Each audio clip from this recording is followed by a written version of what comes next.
Bismillahirrahmanirrahim. Assalamualaikum warahmatullahi wabarakatuh. Nama saya Nur Suraya Hanim binti Muhammad Jelani. Saya merupakan seorang pelajar semester 1 dalam bidang pengurusan operasi di UiTM Puncak Alam Selangor. Pada hari ini saya akan menjelaskan tentang tugasan yang telah diberikan kepada saya dalam subjek CTU 552, falsafah dan isu semasa. Untuk pengetahuan semua, kajian saya ini tidak tertumpu pada konsep syaitan seperti yang telah dikaji oleh rakan-rakan saya yang lain, tetapi kajian saya ini lebih tertumpu kepada konsep kejahatan. Oleh itu, saya telah membuat kajian tentang konsep kejahatan menurut pandangan ahli falsafah iaitu John Kekes. Siapakah John Kekes ni? Okey, untuk pengetahuan korang semua, John Kekes ni merupakan seorang tokoh falsafah yang mempunyai pemikiran yang konservatif. Dia ni juga merupakan seorang profesor emeritus di sebuah universiti di Albania. Dia ni berasal daripada Hungary dan dilahirkan pada tahun 22 November tahun 1936. John Kekes ni, dia telah banyak tulis buku tentang moral dan etika. Antara buku-buku yang telah ditulis oleh beliau ialah The Moral Wisdom and Good Life, The Art of Life, The Root of Evils dan Facing Evils. Itu antara buku-buku yang agak popular yang ditulis oleh dia lah. Berbalik kepada tajuk yang telah saya kaji, apakah itu konsep kejahatan? Okey, menurut John Kekes ni, kejahatan merupakan sesuatu perkara yang melampaui batas dan tidak terjangka sama sekali. Contohnya seperti membunuh dan merompak. Ada ke orang yang boleh jangka yang dia akan dibunuh dan dirompak? Tak ada kan? Kejahatan ini juga merupakan sesuatu perkara yang memudaratkan kerana ia telah menyebabkan kematian dan menyebabkan seseorang itu mengalami kecederaan yang serius. Kejahatan ini juga bukan sahaja memudaratkan daripada segi fizikal sahaja, tetapi ia juga telah memudaratkan daripada segi emosi juga. Hal ini kerana ia telah menyebabkan kehidupan seseorang itu telah musnah dan mereka menghadapi masalah peribadi yang kompleks dalam kehidupan mereka. Perkara ini telah didapati dalam buku yang ditulis oleh John Kekes sendiri iaitu The Roots of Evil. Perlakuan kejahatan ini tak sewajarnya dilakukan oleh seseorang individu itu ke atas individu yang lain kerana ia telah memberikan kesan secara fisiologi dan fizikal terhadap seseorang individu itu dalam jangka masa yang panjang mahupun sementara. Okey, untuk pengetahuan semua, konsep kejahatan ini terdiri daripada 3 komponen, iaitu yang pertama, motivasi penjahat itu sendiri. Yang kedua, kemudaratan yang terjadi akibat perlakuan kejahatan tersebut. Dan yang terakhir, kekurangan moral dalam diri yang menjadi alasan untuk mereka melakukan tindakan sebegitu. Menurut John Kekes juga, kejahatan ini boleh dikaitkan dengan kemusnahan hidup seseorang itu apabila pelaku kejahatan tersebut sanggup memusnahkan kehidupan orang lain demi mendapatkan apa yang mereka mahukan dengan pelbagai cara. Kejahatan ini juga mempunyai ciri-cirinya yang tersendiri. Antara ciri kejahatan ini ialah sesuatu yang tragik. Ciri yang tragik ini telah menggambarkan pelbagai situasi yang berbeza. Sebagai contoh, seseorang itu mungkin menjadi jahat disebabkan kejadian-kejadian tragik yang lepas yang telah menimpa diri mereka itu sendiri ataupun yang telah menimpa keluarga mereka. Disebabkan kejadian-kejadian yang tragik itu, mungkin itu adalah penyebab kenapa mereka boleh jadi jahat. Sebenarnya kan, kejahatan ni kita tak boleh expect dia jahat je tau. Tapi kejahatan ni dia boleh jadikan seseorang itu ada 2 personality yang berbeza dalam satu masa. Contohnya, dia boleh jadi seorang yang positif dan negatif dalam satu masa tu. Maksudnya macam bila depan orang ramai, dia buat benda yang baik, dan bila dekat belakang orang, dia akan jadi jahat. Oleh sebab tu, setiap kejahatan yang dia buat ni tak dapat dikesan oleh pihak berkuasa ataupun diadili oleh pihak-pihak yang tertentu. John Kekes ni juga ada dengan pandangan ahli falsafah lain mengenai kejahatan ini. Contohnya, dia telah menerima pandangan seorang ahli falsafah yang menyatakan bahawa kejahatan ni sebenarnya bersifat ilusi dan hayalan. Ini sebab seseorang tu kan, dia sanggup macam tunduk dekat kejahatan ni demi memenuhi apa yang mereka inginkan, sedangkan apa yang mereka nak tu sebenarnya dah terang-terang lagi tunjuk yang benda tu salah. Tapi disebabkan diorang tak dapat apa yang diorang nak ni, tu telah pengaruh emosi diorang untuk jadi kecewa dan marah. Disebabkan perasaan ni, diorang telah bertindak dekat macam mana cakap diorang telah bertindak luar kawalan dan tak terjangka yang boleh membahayakan orang lain. Berdasarkan kajian ni juga, kejahatan ini juga boleh dibahagikan kepada dua kejahatan, iaitu kejahatan yang dilakukan oleh manusia dan bukan manusia. Kejahatan yang dilakukan oleh manusia ni macam yang kita tahu, macam merogol, merompak, mencuri, membunuh. Dan kejahatan yang dilakukan oleh bukan manusia ni kejahatan yang disebabkan tindakan semula jadi. Maksudnya cuaca yang terik telah memberi kemudaratan kepada tumbuhan. Kemudaratan tu telah menyebabkan tumbuh-tumbuhan tu menjadi kering dan mati. Itu yang dipanggil sebagai kejahatan semula jadi. Seterusnya, bagaimanakah asal-usul kejahatan ini boleh terjadi? Menurut Kikis, kejahatan ini sebenarnya terjadi daripada sifat ataupun sikap manusia itu sendiri. Seperti yang telah dibincangkan sebelum ini, tidak semua orang seronok untuk melakukan kejahatan. Tetapi ada sesetengah manusia, diorang melakukan kejahatan ini hanya untuk memenuhi kepuasan diri dan untuk menghilangkan kebosanan semata-mata. Pelik kan? Diorang ni gila ke apa? Buat jahat sebab diorang rasa bosan. Tapi itulah realitinya. Saya juga telah meng-highlightkan isu kebosanan ni dalam artikel review saya, sebab adakah orang yang gunakan alasan kebosanan ni untuk melakukan kejahatan? Diorang ni macam gila ke apa? Tak pernah dengar kan? Tapi itulah sebenarnya yang betul-betul terjadi dekat dunia luar. Saya telah ambil satu kisah ni daripada buku yang saya telah jadikan sebagai artikel review saya sendiri, iaitu dalam buku The Roots of Evil. Dalam buku ni dia ada menceritakan tentang satu kisah tentang seorang psikopat yang bernama John Allen. John Allen ni, dia telah melakukan pelbagai kejahatan yang teruk-teruk, macam membunuh, merompak, merogol, mengedar dadah, lepas tu merosakkan harta benda awam sebab dia rasa bosan. Dia rasa bosan je dia buat benda-benda macam tu. Tapi itulah, sebab dia psycho kan, sebab tu dia sanggup buat benda macam tu. Lagipun dia tak ada rasa bersalah pun untuk buat benda macam tu.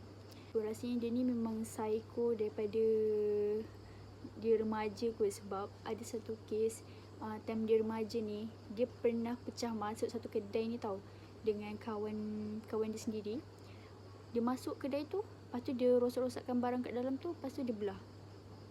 Lepas tu macam tak ada motif lah dia buat benda tu. Dia tak ada masalah pun dengan owner kedai tu ke apa, tapi dia buat benda tu sebab dia nak hilangkan kebosanan dia. Dia rasa puas hati tengok benda yang ada dalam kedai tu rosak.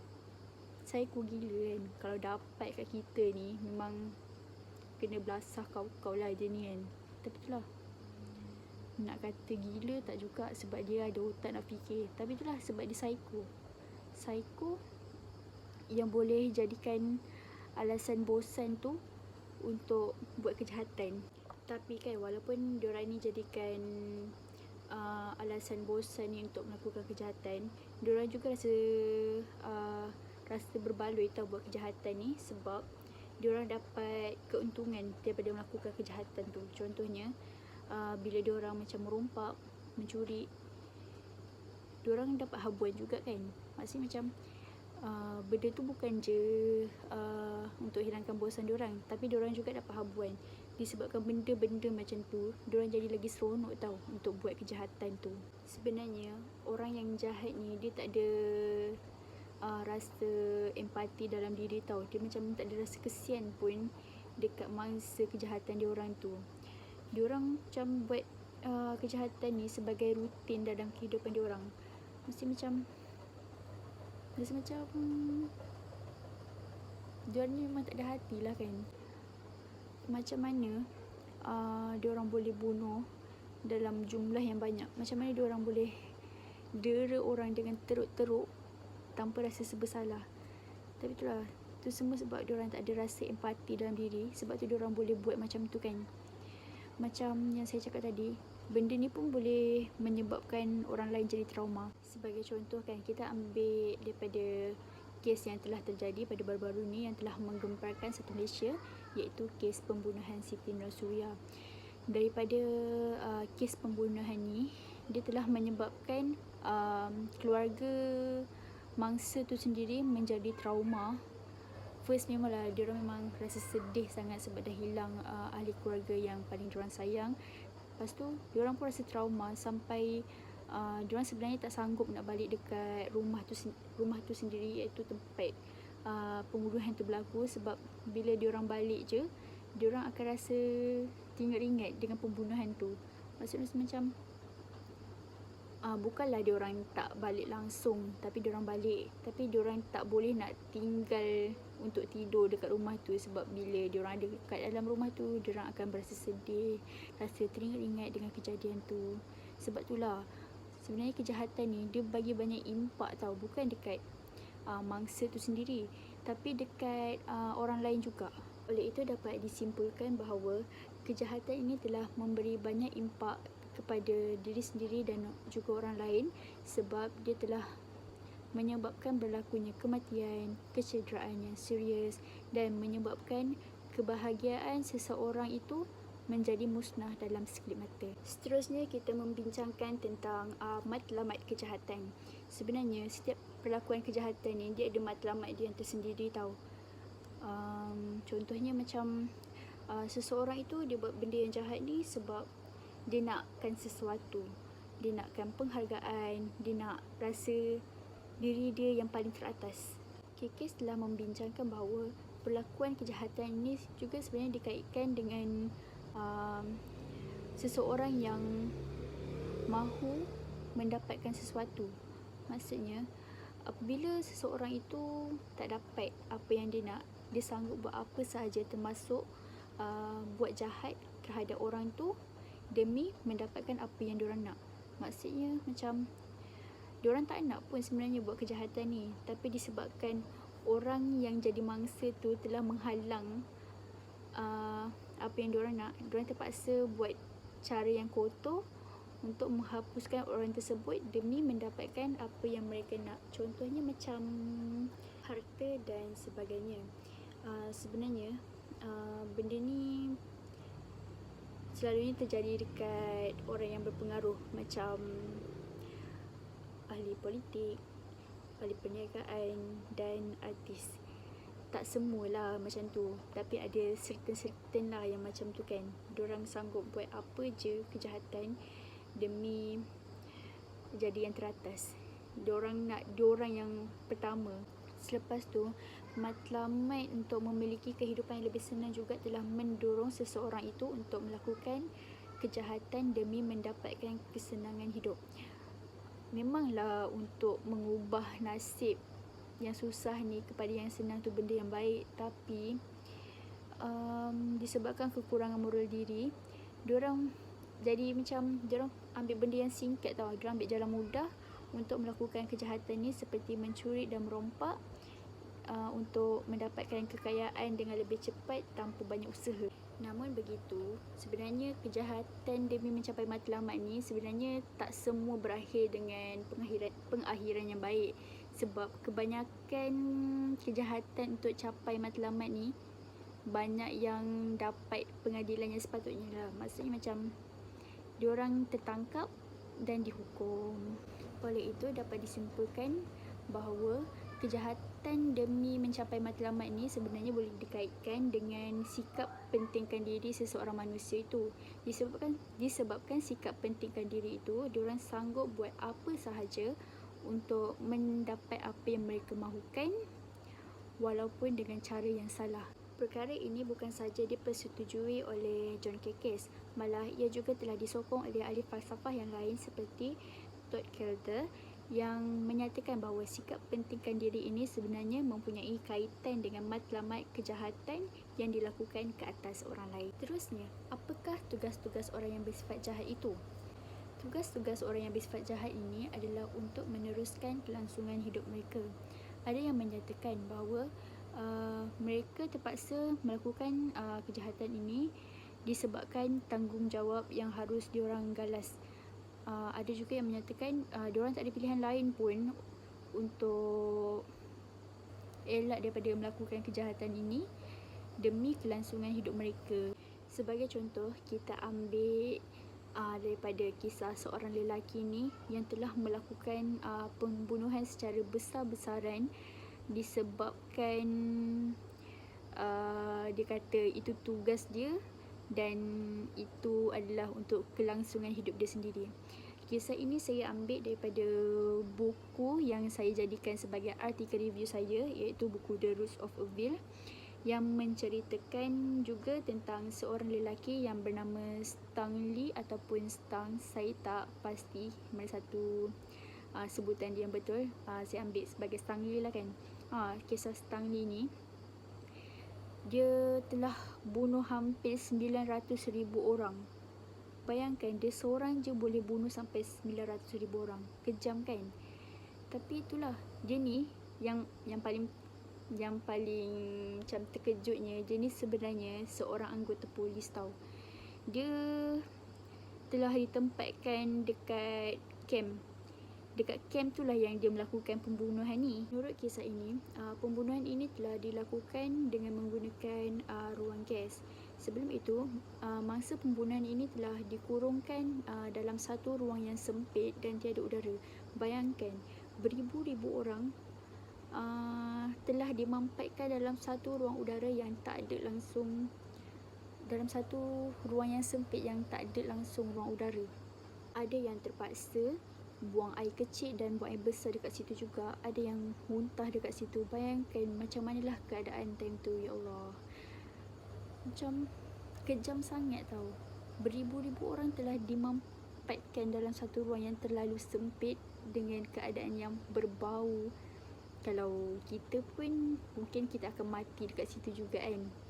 Lepas tu, selepas diorang telah dikurung dekat ruang yang sempit tu, diorang telah dipaksa berjalan sendiri secara beramai-ramai dalam keadaan yang bogel, dalam keadaan yang cedera teruk, untuk berjalan ke ruang gas itu dengan sendirinya, dengan secara, walaupun diorang tak rela, tapi diorang terpaksa juga pergi dekat ruang gas tu.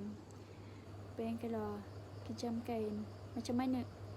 Yang lagi terkejutnya, yang si Stanley ni, dia boleh lihat semua benda tu terjadi sambil makan dengan tenang, minum dengan tenang, tidur dengan tenang. Mana hati dia sebagai seorang manusia yang macam mana dia boleh sanggup tengok benda macam tu tanpa rasa bersalah. Sebenarnya kan ada lagi benda yang mengejutkan. Walaupun Stanley ni nampak macam kejam sangat, lepas tu nampak macam tak ada hati perut langsung, tapi sebenarnya dia ni seorang yang penyayang. Dia ada keluarga, dia bahagia dengan keluarga dia. Lagipun time dia masuk camp tu pun, time dia buat kejahatan tu, mula-mula dia rahsiakan dekat isteri dia, tapi lama-lama kantoi juga dekat isteri dia. Tapi itulah, dia pujuk juga kat isteri dia, yang dia kata tu dah memang kerja dia sebagai seorang pegawai. Lepas tu dia terpaksa buat semua benda tu untuk kelangsungan hidup dia. Sebab kalau dia tak buat, mungkin dia akan dapat hukuman ataupun dia akan diturunkan pangkat. Sebab tu dia tetap teruskan untuk buat benda tu dan dia tak ada pilihan lain pun.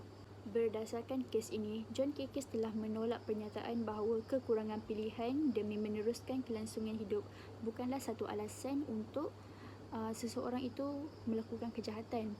Jika dia mempunyai moral dalam diri, mungkin dia dapat fikir jalan yang lain untuk mengelakkan diri dia daripada melakukan kejahatan tersebut. Akhir sekali, apakah cara yang boleh dilakukan untuk mengatasi kejahatan ini daripada terus berlaku di kalangan manusia? Menurut kajian ini, kita telah tahu bahawa kejahatan ini telah memberikan impak negatif terhadap manusia. Perkara ini sewajarnya diatasi dengan sebaiknya. Menurut John Kekes, salah satu cara untuk mengatasi kejahatan ini adalah dengan mengubah keadaan yang menyebabkan kejahatan itu berlaku. Apa yang difahamkan, kejahatan ini boleh diatasi melalui dua perkara, iaitu mengubahnya secara dalaman dan luaran seseorang itu. Secara dalaman, antara tindakan yang boleh dibuat bagi mengatasi kejahatan ini adalah dengan memupuk nilai moral dalam diri. Pemupukan nilai moral dalam diri ini merupakan salah satu usaha bagi membantu mereka memahami segala kejahatan yang mereka lakukan. Jika mereka mempunyai moral dalam diri, diorang akan mempunyai sifat empati dalam diri dan diorang akan rasa serba salah untuk melakukan kejahatan tersebut. Selain itu, pemupukan nilai moral dalam diri ini juga penting dalam membentuk sasiah diri, sebab jika diorang ada moral dalam diri ini, diorang akan cuba sedaya upaya untuk mengelakkan diri daripada terjebak untuk melakukan kejahatan. Namun, ahli falsafah ini juga menyatakan bahawa tindakan mengubah keadaan secara dalaman ini juga tidak cukup untuk membanteras kejahatan ini sepenuhnya. Hal ini disebabkan tak semua mampu untuk mengubah sikap mereka itu sendiri dan memupuk nilai moral dalam diri mereka itu sendiri. Oleh itu, tindakan luaran juga memainkan peranan penting dalam mengatasi kejahatan dalam kalangan manusia ini. Antara tindakan yang boleh dilakukan ialah dengan mengenakan tindakan undang-undang terhadap orang yang telah melakukan kejahatan ini. Perlakuan kejahatan sewajarnya dihukum dan diadili sebagai pembalasan terhadap kejahatan yang telah mereka lakukan selama ini. Mereka perlulah didakwa, dihukum dan dipenjara oleh pihak yang berkuasa dan pegawai undang-undang untuk memberi iktibar kepada diri mereka sendiri dan orang lain dan menyebabkan mereka tidak akan mengulangi ataupun mencuba melakukan kejahatan itu lagi. Oleh itu, dapat disimpulkan bahawa gabungan antara pemupukan nilai moral dalam diri dan pelaksanaan tindakan undang-undang dapat mengurangkan perlakuan kejahatan daripada terus berlaku. Perkara ini dapat diatasi jika tindakan secara luaran dan dalaman ini terus dipraktikkan. Walaupun ia tidak dapat mengusir kejahatan ini sepenuhnya, namun ia juga dapat mengurangkan perlakuan kejahatan ini daripada terus berlaku dan mengurangkan penderitaan yang disebabkan kejahatan ini yang perlu dihadapi oleh orang lain. Kejahatan ini telah menyebabkan kemusnahan kehidupan orang lain dan kejahatan ini juga telah dipengaruhi dengan ciri dan sifatnya yang tersendiri yang telah mendorong seseorang itu untuk melakukan kejahatan. Mentaliti seseorang itu dan matlamat yang mengutamakan diri adalah faktor utama berlakunya kejahatan ini. Cadangan lain bagi kajian ini adalah kejahatan ini dapat dielakkan jika seseorang itu berpegang teguh kepada ajaran agama masing-masing. Saya percaya bahawa setiap agama mengajar penganutnya agar sentiasa melakukan kebaikan dan meninggalkan segala perlakuan kejahatan. Selain itu, peranan ibu bapa dan juga guru-guru amat penting bagi memupuk nilai moral dalam diri anak-anak sejak kecil lagi. Hal ini kerana mereka dapat mengetahui perbezaan antara perkara yang baik dan buruk serta dapat mengelakkan diri daripada terjebak dengan perlakuan kejahatan. Sekian sahaja penjelasan saya terhadap kajian ini. Sebelum itu, saya ingin mengucapkan ribuan terima kasih kepada anda semua kerana telah menonton video ini. Jika ada kesilapan tentang kajian ini, saya ingin memohon maaf. Dan jika ada sebarang pertanyaan yang ingin diajukan, awak semua boleh tanya di ruangan komen ataupun di dalam kelas nanti. Terima kasih.